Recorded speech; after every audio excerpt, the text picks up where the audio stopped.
Good morning everyone, তোমরা সবাই কেমন আছো? আশা করি খুব ভালো আছো। আমিও খুব ভালো আছি। আজকে চলে এলাম সানডে মর্নিংয়ের একটা মিনি ব্লগ নিয়ে। ঘুম থেকে উঠে আমি প্রথমে ফ্রেশ হয়ে নিলাম।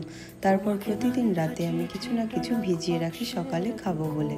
আজকে সবজা সিডসটা ভিজিয়ে রেখেছিলাম, সেটাই খেয়ে নিলাম।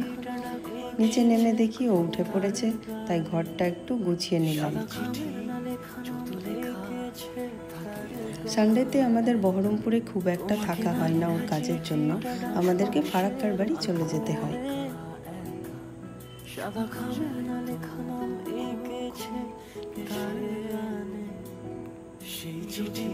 চলো, আমার ছানো কমপ্লিট।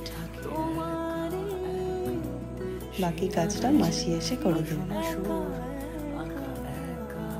এবার আমি করে নিব একটু morning skin care.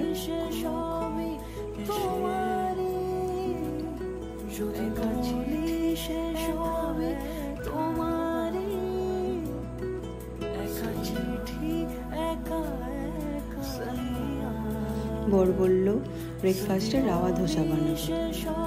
By the way, তোমরা হয়তো জানো না, আমার বর কিন্তু খুব সুন্দর রান্না করতে পারে। মাঝে মাঝে ও আমাদেরকে রান্না করে খাওয়ায়।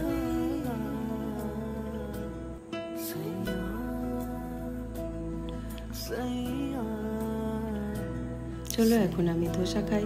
সানডের সকালটা আমাদের এইভাবেই কাটলো। চলো টাটা, বাই বাই। আবার দেখা হবে অন্য কোনো মিনি ব্লগে।